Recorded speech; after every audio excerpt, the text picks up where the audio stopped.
I found the original co-ownership agreement sealed inside a dusty glass cloche under the roots of a prize-winning Cattleya orchid, and that discovery not only voided a $680,000 sale, it landed my brother in a reflective silver vest, stitched with the words "rooted in fraud."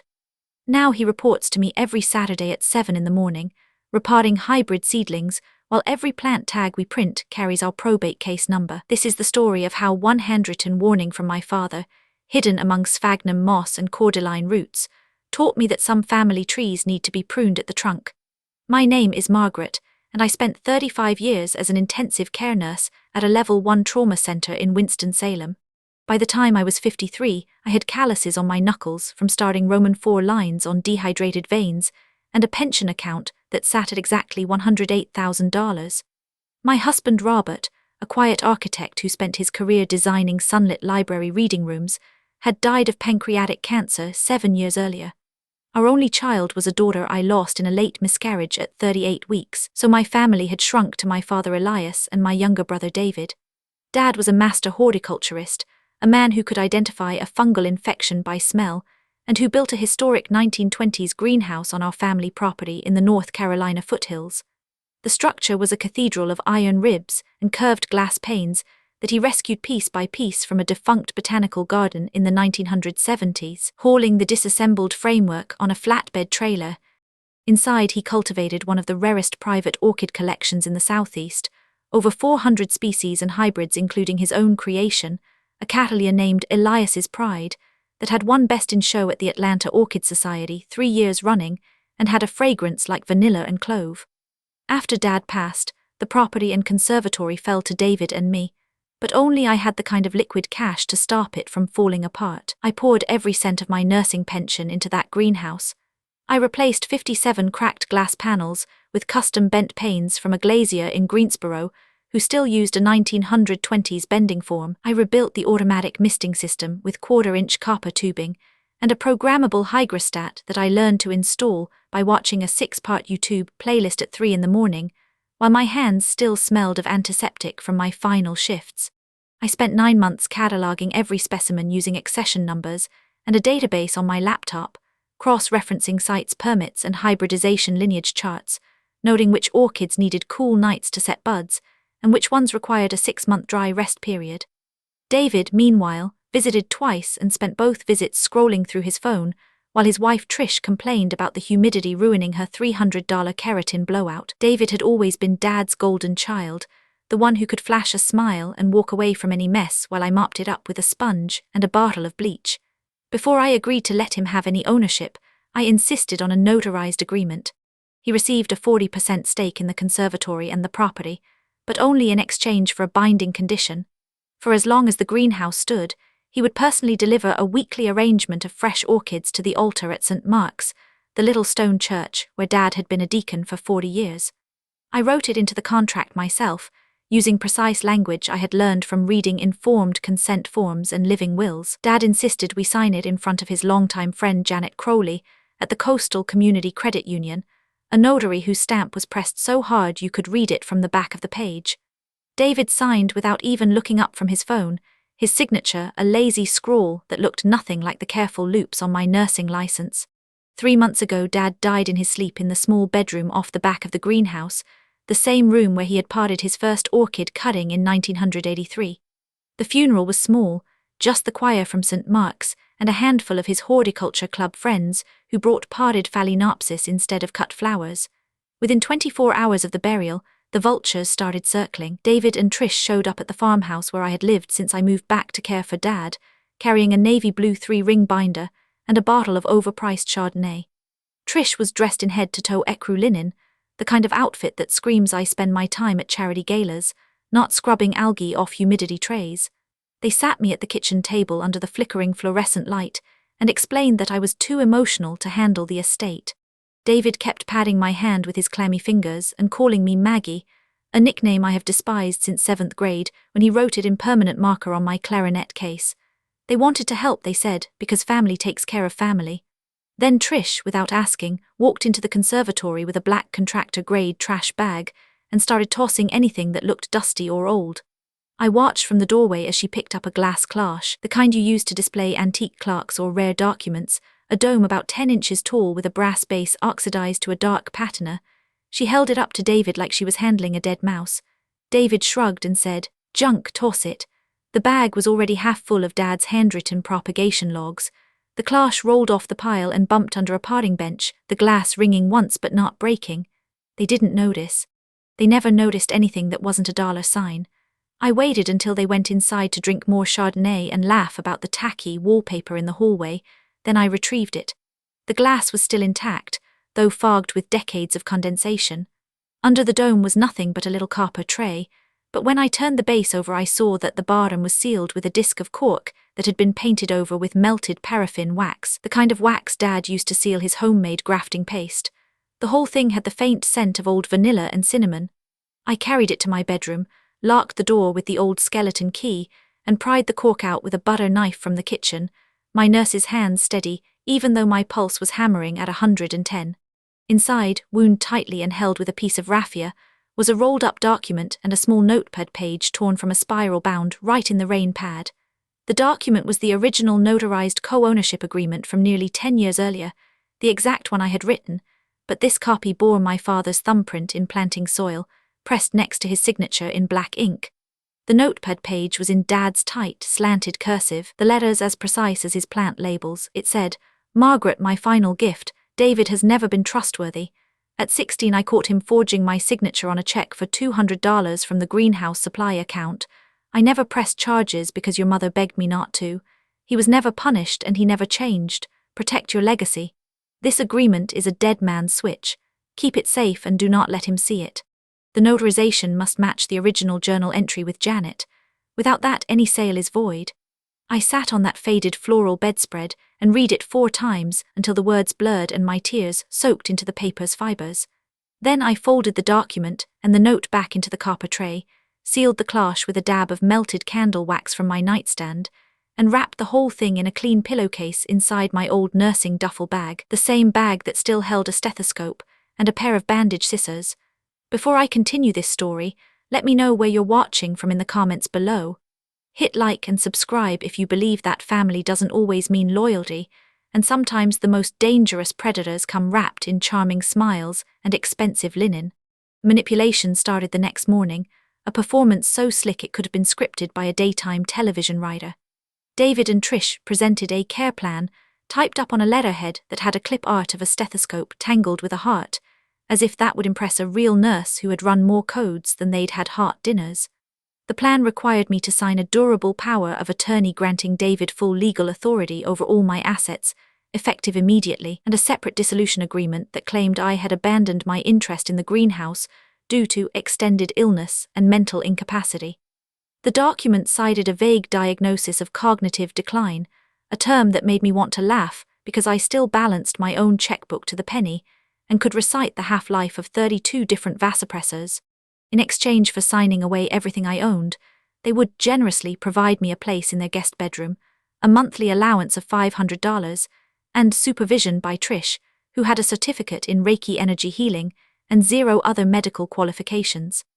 The kicker was a purchase offer from the Piedmont Botanical Garden Consortium, a group of wealthy collectors who had offered $680,000 for the entire property and orchid collection. David had arranged the sale behind my back over the preceding 6 months, convincing the consortium that he was the sole owner, and I was merely a hired caretaker who had no legal standing. The dissolution document had a signature line with my name already filled in, my full legal name spelled Margaret with only 1 A, which should have been an immediate red flag to any notary, but apparently the notary they used was either complicit or completely incompetent. Trish slid a Pilot Precise V5 rollerball pen across the table and said, "Sign here, sweetie, just a formality, and you'll never have to worry about a leaky greenhouse or a property tax bill again." I did what any veteran ICU nurse would do when a family member tries to override a medical consent form on a sedated patient. I went blank. I used every ounce of my training in therapeutic communication, but in reverse. I let my shoulders slump forward, let my eyelids droop until my lashes cast shadows on my cheeks, and spoke in the slow, hazy tone of someone coming off a dose of midazolam. I told them I hadn't slept in weeks, that my thinking was all cotton wool and fog, and I needed a few days to rest before I could understand such complicated legal papers. I even let a tremor creep into my left hand, the kind of essential tremor that can signal early neurological decline. David and Trish exchanged that quick, satisfied glance that predators share over a wounded animal. "Of course, Maggie, take all the time you need. Let us take care of you, that's what family is for." Trish added, "You poor thing, you've been through so much." Within the week, they had moved me into the guest bedroom of their mini mansion in a gated subdivision called Oakhaven Estates, a room with no lock on the door and a window that faced a brick privacy wall 6 feet away. The room had a pastel quilt that smelled like potpourri and a single dresser drawer they had cleared for my things. They fed me 3 meals a day, scheduled like clockwork, and let me shuffle around in Dad's old grey cardigan with the leather buttons. I made sure I looked exactly as fragile and foggy as they wanted, a compliant old woman who wouldn't ask any questions. Over the next month, I became a quiet observer, a human recording device. I discovered that the guest room shared a wall with David's home office, and the baseboard heating vent was an old gravity type that transmitted sound with shocking clarity, almost like a tin can telephone. Every morning at exactly 9 o'clock, I pressed my ear to the vent's cold metal louvers and listened. David on the phone with someone named Ellison, a title officer at a settlement company in Charlotte, using language I absorbed like a sponge. "No, the dissolution is filed with the Register of Deeds. Her signature is witnessed. We just need her to sign the new deed in person because the closing agent flagged a discrepancy." "No, I told you I have her verbal consent. She's old, she's confused. It's sad, but I'm handling everything for her own protection." Then another call, his voice tighter, more strained, almost breaking into a whine. "What do you mean the consortium wants a full title search with a 60-year history? The property's been in the family since before I was born." Fine, just get it done and make sure they don't contact my sister directly." There were frantic late-night calls to someone named Bryce, a private wealth manager, or maybe an offshore accountant. I heard the words offshore trustee, Cayman Islands Limited Partnership, wire transfer code, and Magnolia Grove Holdings LP. Bryce apparently advised him to stagger the deposits under the IRS reporting threshold, $10,000 at a time, which is a textbook structuring violation. Trish, meanwhile, was ordering custom white oak furniture from a catalogue and booking a 2-week vacation to a villa in Tuscany, all while telling her friends on speakerphone that they were taking care of poor Margaret, who's basically a vegetable now, so sad, but we're making the best of it. I needed proof, real physical proof that could stand up in a courtroom. My opportunity came on a Tuesday afternoon when a heavy ceramic planter, one of those oversized white urns, fell off a shelf in the hallway. The housekeeper had overwatered a fiddle leaf fig in it, and the weight of the saturated potting soil, easily 60 pounds, tipped the whole thing over, gouging a deep crescent-shaped scar in the engineered hardwood floor. I came shuffling out of my room in my slippers, saw the damage, and announced in my most fragile voice that I could fix it. David and Trish were about to leave for a charity luncheon at the country club, and Trish laughed, a brittle little tinkle. "Honey, you're a nurse, not a carpenter. We'll call a floor guy tomorrow." I smiled my fuzziest smile and said, "Oh, I used to help Dad repair the greenhouse benches and the potting shed steps. I know all about wood putty and stain matching. It would make me feel useful." David, impatient to leave, tossed me a credit card and said to order whatever supplies I needed. As soon as their SUV disappeared around the corner, I set my real plan in motion. My nursing duffel had a hidden pouch where I still kept a small leather roll of tools that a patient had given me 15 years ago. His name was Frank, a retired locksmith who had been on dialysis 3 times a week for 6 years at my unit. He had neuropathy in his hands and could barely hold a coffee cup, but his mind was a steel trap. We spent hours talking about pin tumblers and security pins and the feel of a shear line while I adjusted his access site. One day he handed me a little kit, a tension wrench, a half-diamond pick, and a small raking tool, and he talked me through the mechanics of a basic 5-pin quickset cylinder, describing how each pin stack has a driver pin and a key pin, and how you need to apply steady rotational pressure while lifting each stack to the shear line. I never thought I'd use that skill outside of a practice padlock I kept in my nightstand drawer, but I had practiced, 10 minutes a night, until I could feel the pins set with my eyes closed. David's office door was locked with a cheap quickset knob, a model with no security pins, just standard brass tumblers. I knelt in the hallway, slid the tension wrench into the bottom of the keyway, applied gentle clockwise pressure with my thumb, and inserted the half-diamond pick. I raked the pins with a steady back-and-forth motion, feeling for the slight click and give of each driver pin hitting the shear line. The cylinder turned smoothly in under 2 minutes, the bolt retracting with a satisfying thunk. I stepped inside and locked the door behind me, my heart beating a steady, focused rhythm like a metronome. The filing cabinet was a 4-drawer vertical Hahn unit with a wafer lock, even simpler than the door. Frank had included a small jiggler tool in the roll, a flat piece of spring steel with a series of notched edges, designed to rake wafer tumblers by bumping them into alignment. I worked the tool in and out while applying light turning pressure, and the lock popped open in under 30 seconds. The top drawer held neatly labeled tax returns and household utility bills. The second drawer had a hanging folder with a handwritten tab that said Conservatory document in David's sloppy block letters. Inside, I found the forged dissolution document I had seen at the kitchen table, now notarized with a stamp from a notary named Rebecca S. Atwood, with a commission number that looked legitimate at first glance. Beside it was a photocopy of a cashier's check for $5,000 made out to me, the memo line reading plant food reimbursement, a sum so insulting it was almost funny. A sticky note on the folder read, "Give to M," after signing to keep her quiet for a few months. I also found a printout of wire transfer instructions from the consortium's escrow agent. The recipient was a shell company called Magnolia Grove Holdings LP, registered in the Cayman Islands, with a SWIFT code, an account number at a bank in Georgetown, and a correspondent bank in Miami. The amount was $680,000, scheduled to transfer within 48 hours of my signing. Most damning of all was a letter from the consortium's attorney, a woman named M.S. Delgado, stating that the sale could only proceed if the title was free of any encumbrances, and if all owners appeared in person before a notary of their choosing. David had written a draft response claiming I was medically incapacitated and that he was my court-appointed guardian, which was a complete fabrication. He'd even attached a forged letter on a fake letterhead supposedly from a doctor, Winston Wexler, a neurologist at a non-existent clinic, diagnosing me with early-stage vascular dementia and recommending full guardianship. The letterhead used the caduceus, the symbol with 2 snakes, which a real doctor would never use because it's the symbol of commerce, not medicine. David didn't know that. I did, because I'd spent 3 decades in a hospital. I used my smartphone to photograph every page, making sure to capture the forgeries, the notary stamp, and the wire instructions with clear, steady shots. Then I noticed the forgery on the dissolution signature line. I still carried a small magnifying lens in my nursing kit, a leftover from the days when I inspected skin grafts for necrosis. I held it over the signature. My actual signature, the one I've used on 1,000 medical consent forms and narcotic count sheets, has a very specific lowercase g that trails downward with a distinct leftward hook at the tail, because I am left-handed and drag my pen across the paper. The forgery had a pronounced rightward slant, and the G looped back in a tight, clockwise curl, like a standard cursive exercise from a 1950s penmanship workbook. The pen pressure was also inconsistent, with heavy spots where the forger had lifted the pen and started again. That alone could be proven in 90 seconds by any competent forensic document examiner.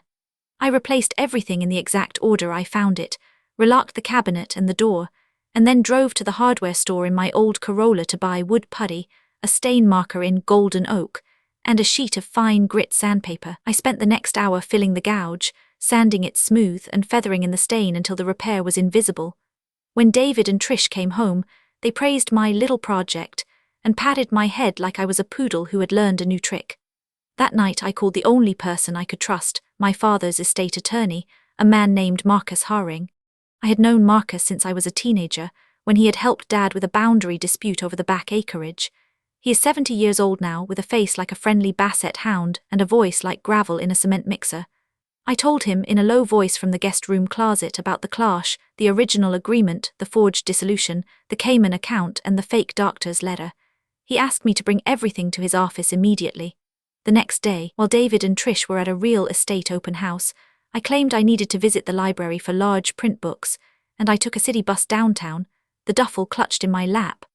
Marcus studied Dad's note and the original agreement for a long time under a green-shaded desk lamp, then leaned back in his cracked leather chair and laughed, a deep, rolling laugh that made his suspenders shake. He told me that Dad had seen this coming years before his death, and he had built a legal dead man's switch that was airtight. When the original co-ownership agreement was drafted, Dad had insisted on a specific clause that required any subsequent transfer, sale, dissolution, or encumbrance of the property to be notarized by the very same notary who had witnessed the original agreement, a woman named Janet Crowley at the Coastal Community Credit Union, and her notarial journal entry number had to match the original. Janet had been a family friend for 40 years, a notary so meticulous that she once rejected a state senator's signature because the T in his last name wasn't crossed cleanly.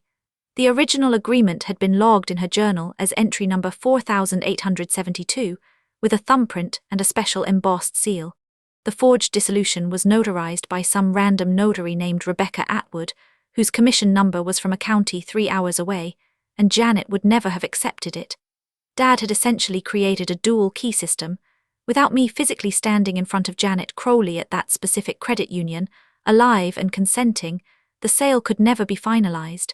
It was a locked door with only one key, and that key was my presence, and my signature matched to my known exemplars. Marcus made some calls while I sat drinking lukewarm coffee from a styrofoam cup.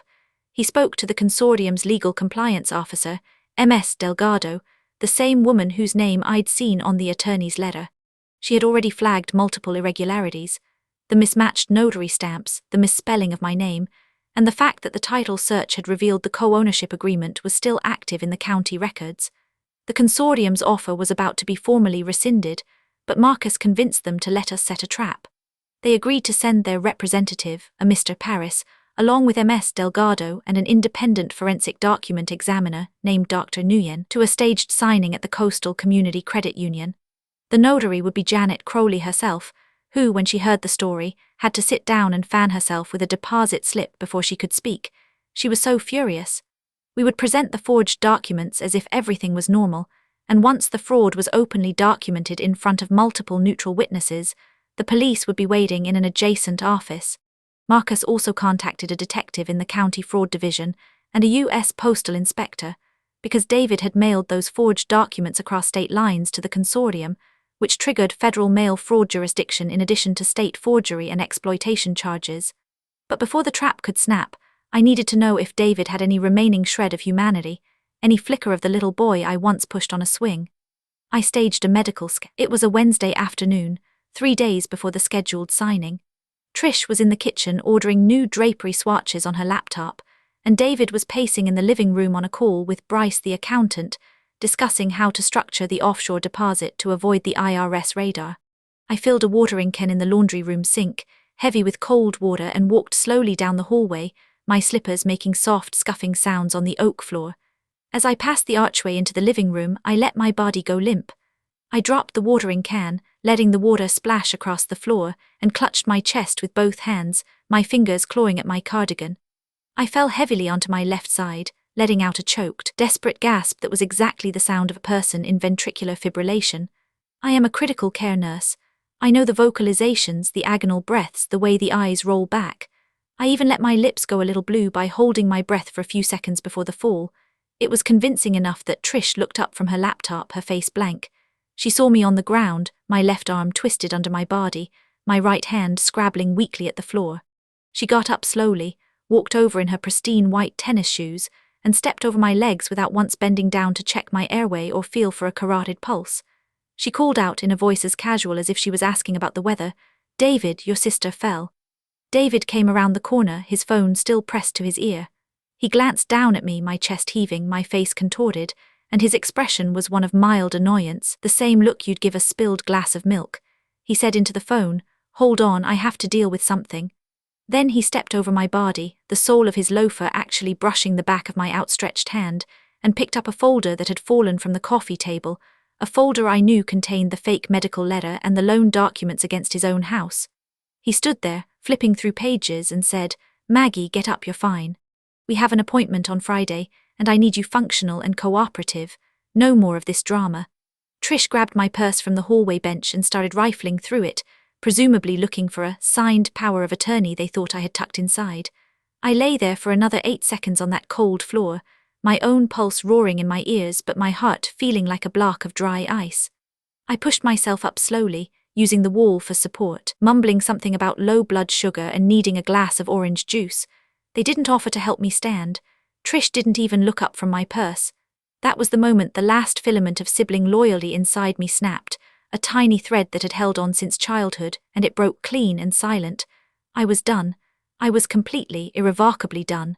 The morning of the confrontation, a Friday, I dressed myself in the pastel pink cardigan Trish had laid out, the one with the little pearl buttons that made me look like a grandmother on a greeting card. David coached me in the car, his voice syrupy and condescending.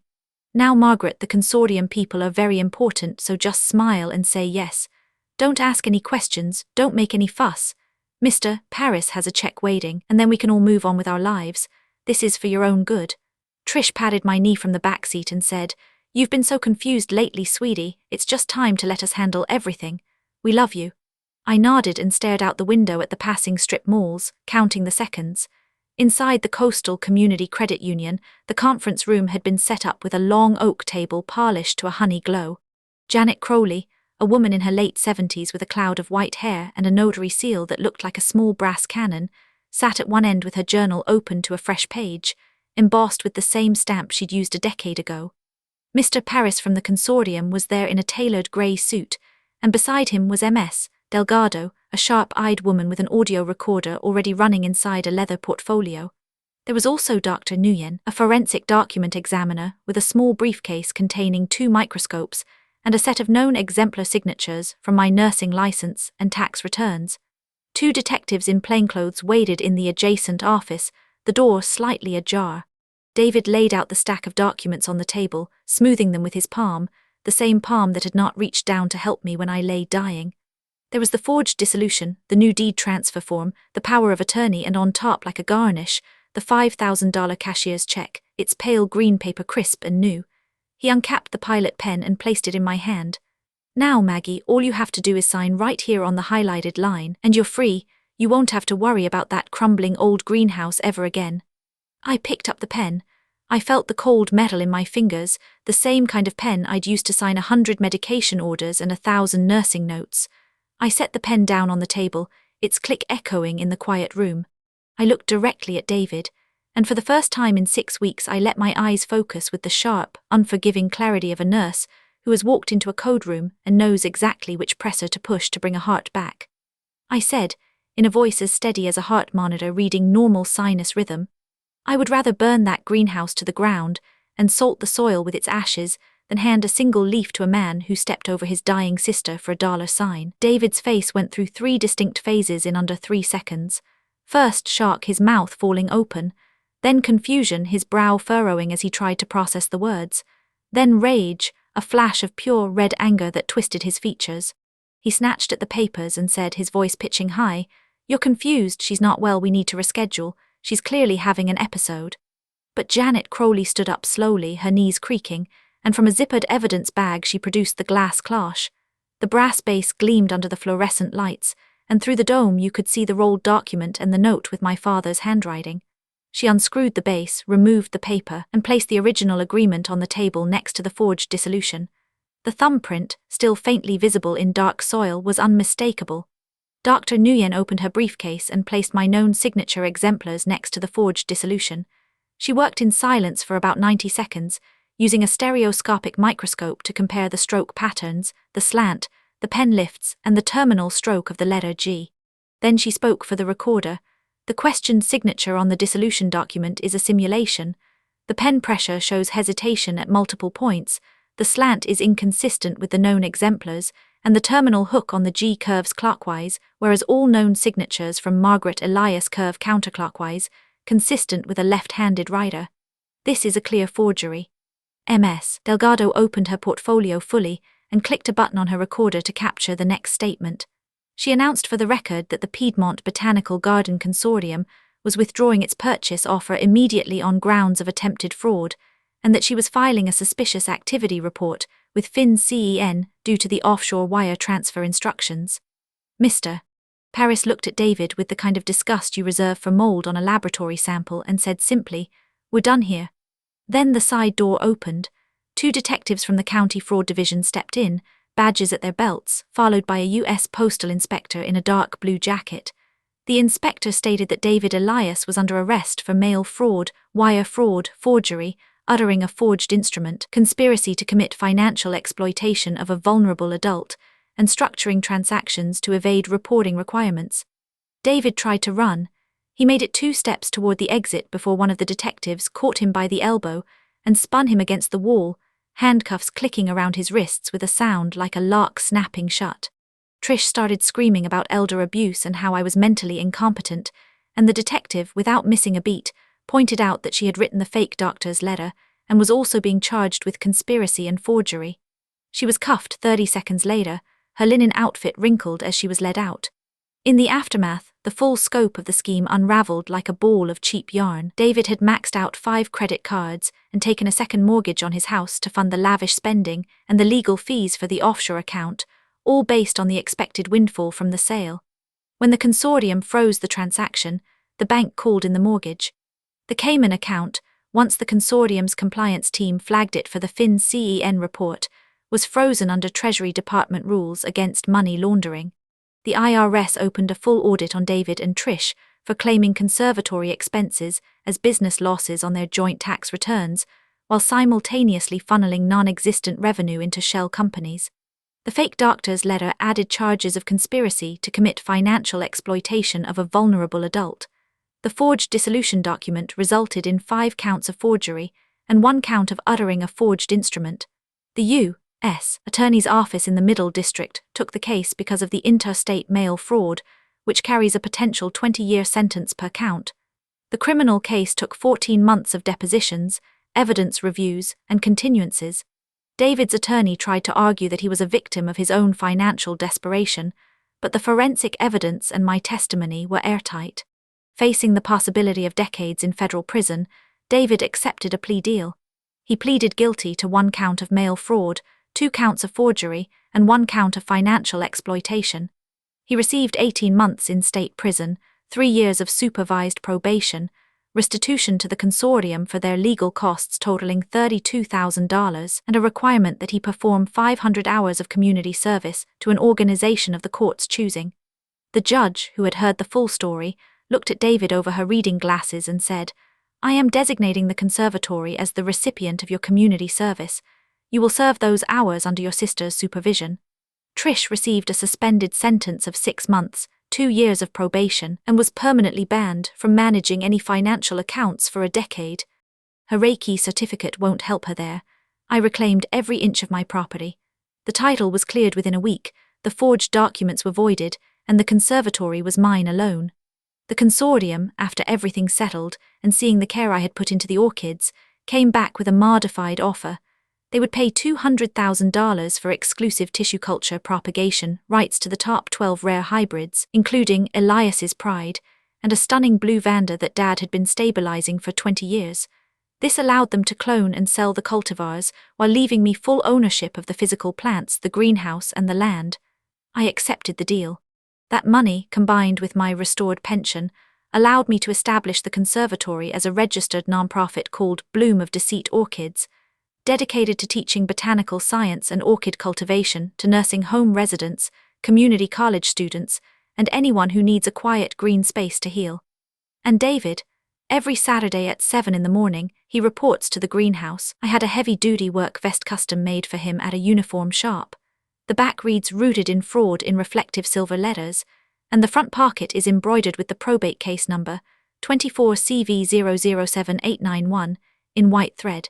He repots seedlings into fresh sphagnum moss, scrubs algae from the misting nozzles with an old toothbrush, and sorts fir bark growing medium into bins by grade size. He doesn't speak to me unless I ask a direct question, and I rarely do. I watch him sometimes from the doorway, and I feel nothing but a clean, cool indifference like the temperature inside the fogging room. Passers-by at the Sunday farmers' market, where we sell small orchids starts in clay pots, sometimes snap photos of him in that vest. I don't stop them. Every orchid we sell now carries a small laser-printed plant tag that lists the hybrid name, its care instructions, and at the bottom in a 6-point font, the line, "Probate Case No. 24CV007891. Customers sometimes ask what it means. I tell them it's a reminder that some flowers bloom best after the rot is cut away, and that a well-written contract is a more powerful fertilizer than any smile. Dad's little glass cloche now sits on a lighted shelf in the visitor center, restored and polished, with a brass plaque that explains how one man's foresight saved a lifetime of careful work from vultures. I still deliver fresh orchid arrangements to the altar at St. Mark's every Sunday, just like the agreement demanded. Father Michael says the altar hasn't smelled so sweet in decades, And the old ladies in the front pew have started a rumor that the orchids actually last longer than any cut flowers they've ever seen. I think Dad would be proud, and on quiet afternoons when the misters kick on, and the glass panels throw rainbows across the stone floor, I can almost hear him humming among the cordyline roots. Have you ever discovered a dark secret about someone you trusted completely? How did you handle it? Let me know your story in the comments. If you believe that sometimes the best family tree is the one you prune with your own hands, hit that like button and subscribe for more stories of justice, resilience, and quietly blooming revenge. I'll see you in the next video.